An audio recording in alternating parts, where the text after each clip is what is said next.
I used to do disco appearances, as DJs did in the late 70s and early 80s.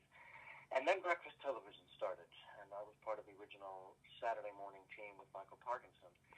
And it became quickly apparent that you could not be in Skegness at midnight and be on the breakfast sofa at 7 a.m.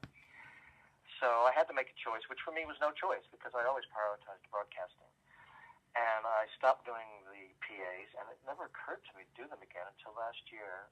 Someone said, why don't you do this? We've had a couple of people go out and do these theater tours, and they've been successful. And in the case of Jim Davidson, therapeutic. And I thought, oh, okay, let's give it a go. Yeah, because Danny Baker, on the back of obviously of the 3 books, he's been very popular, hasn't he? You know, doing that type of tour. Well, he is a great wit and a great mind, and I have to tell you, one of the great broadcast feelings I have had was being interviewed on a book tour by Danny Baker on his breakfast show on Radio London, and I just thought, it's working, it's happening. He had somehow brought the medium to life, and I have long considered him to be one of the greats of the profession. Can we just talk about music for a little while? And I was actually reviewing an Elvis tribute act on Friday night, and there are a couple of the numbers that this act concentrated on the Vegas years, and he did things like Kentucky Rain and Polk Salad Annie, and somehow I don't know how you feel, of Elvis, for example. Do you think he got as much credit as a musician or as an artist? As I know it sounds a strange thing to ask, as he should have. I would say that's a very good question because people don't ask that. He was a great singer. He had such nuance and such power and such improvisational talent as well. A song performed by him was very different than performed by someone else. Example, Hound Dog. The Big Mama Thornton Rhythm and Blues #1 was a real shouter, as they used to call them. But Elvis gave it that menace, that snarl. He really rocked on that. And it's kind of curious that people would want to concentrate on the era of Kentucky Rain and Polk Salad Annie because, of course, those are cover versions of songs which are not in the rock and roll canon, whereas something like Hound Dog really is at the heart of rock and roll with Lieber and Stoller as the writers. As a matter of fact, one of my great stories of my life was that Mike Stoller was sailing back from Italy after a holiday, and the boat went down, and many people died. It was the Andrea Doria. This was a famous disaster in 1956. And he arrived at the pier in West Manhattan, where he was greeted by his songwriting partner, Jerry Lieber. And he thought that Jerry was going to make a big deal about him being alive and healthy, and instead he went, Elvis Presley's recorded Hound Dog. Elvis Presley's recorded Hound Dog. And he said, who's Elvis Presley? Because he'd missed the meteoric rise of Elvis in 1956. What was the first concert you went to? I would have to think about that, to be honest. But the earliest concerts I went to were in my high school. There was a series of performing arts concerts. And I suppose maybe it was 1962. My piano-playing idols, Ferranti and Teicher, because I took piano lessons as a child, and they were having hits at the time. And I remember Louis Teicher saying, the #1 record of 1961 was an instrumental. Thank God it was ours. And then he played Exodus, which was their big hit in 1961. And I've always remembered that performance. And unfortunately, a jazz musician named Eddie Condon was drunk. And my geometry teacher, the next day, Miss Roper, said, I saw you at that concert last night. What a disgrace. He was drunk. Of all the people you've interviewed, who would you say is the most, you think, if you had to only keep one interview, you think that was the interview I really enjoyed, or I got a lot out of that particular person?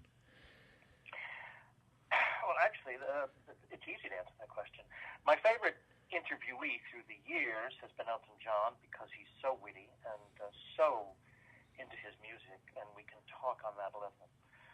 And however, the landmark interview that I had was Paul McCartney's first major post-Beatle interview, which was surprisingly 1973. He managed to remain stumm for 3.5 years, and he was about to release Band on the Run, and he was very proud of that album. And I proposed that I interview him for Rolling Stone magazine, which he wanted to be in. So we did that, and I had 6 one-hour sessions with Paul to collect the material for that interview.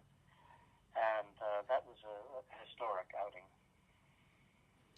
How about one that got away, one you didn't do? You thought, I'd like to have interviewed them. Well, I would have loved to have interviewed Frank Sinatra.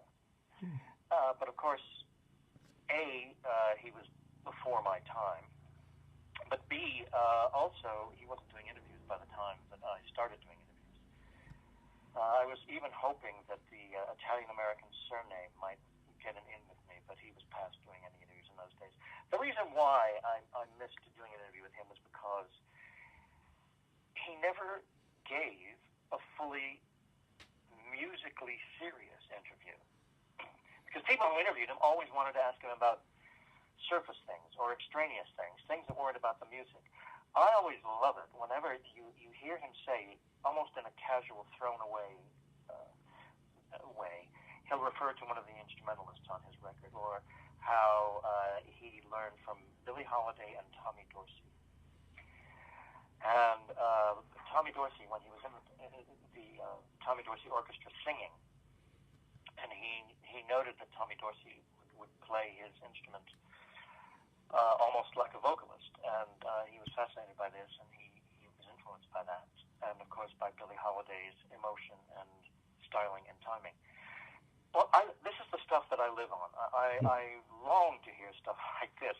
I want to hear stuff like this, not who have you been dating lately. Yes. Very quickly, as you mentioned Elton John, I used to listen to when you did the American top. Was it Top 30? I remember listening to in the 80s. Yeah, that's right. Did you once play Elton John's Nobody Wins and liked it so much you played it again? Or did I imagine that? Well, I can't remember doing that because that's so unprofessional. But I did love that song. Yeah. Actually, Elton, now that you mention it, did sit in for me for a couple of weeks. Maybe he did it. Well, maybe he did it, yeah. Because he called himself EJ the DJ. And this was something that I never heard because I was in America, and of course you didn't have the internet at that time. But I was told that he came across a bit cross because he'd had a painful hair transplant. So, will each show that you do, is it going to be a set format, or will it depend? Will it different? Were you going to throw out the questions or invite questions? Oh, there will be a pop quiz or music quiz element in the second half of the show. I want to find out which generation knows the most about music. I have a theory, but I'm going to see what happens when it's tested. So I will call up to the stage 3 people from different generations, and we'll have a music quiz, and we'll see who does the best. And I'll keep tabs as I go across the country. Which generation knows the most? I'm ringing from Harlow. I run a couple of online newspapers, Harlow, and Harlow. I suppose I could throw it out to you that the 2 people who come off the top of my head would be Stephanie de Sykes from Harlow and Nick Kamen. Wow. Well, Nick Kamen, golly, he was so hot for like half a year with that TV commercial and then Madonna producing him. I have no idea what Nick Kamen's doing now. I think he's living in LA as an artist. Oh, I see. Okay, fine. And Stephanie decides to born with a smile on her face. Yes, indeed. Yes, indeed. But before I say that, I have to say something about Harlow. Because the last time I did play Harlow in a DJ capacity, so we're going back to the 80s now, I was offered a lift back to London and for free. And so I said, oh, all right, fine. And what I didn't realize was that this guy was not a professional driver. And he was driving down the M11 at 110. And it was one of the scariest moments of my life. I mean, imagine being a passenger in a car driven by somebody you don't even know. He's going 110. You don't know his state of mind. And I asked him, could you please slow down? And he said, no. and even though I asked him a couple times to slow down, he wouldn't. And I knew that there was no point in asking him to pull over, A, because he wouldn't, and B, I would just be dumped on the side of the motorway in Nowheresville. And it was one of the most frightening experiences of my life. So I'm trusting that this time will be far more calm. Well, now, yes, yes. yes, I figured out a way to deal with it, and we'll see if it's satisfactory. And because it's 1 year out of the 45, so it's there, but I don't dwell on it. No. Funny you mentioned the car driver, is that Harlow Police had a dispersal order for all cruisers at the weekend, so maybe, it was like Harlow graffiti. Yeah, brilliant. Okay, well, brilliant. Well, thanks very much for your time, Paul. As one journalist to another, always, great respect and admiration for your work and your craft. So I look forward to seeing you in Bishop Stortford at the Roads. Thank you very much.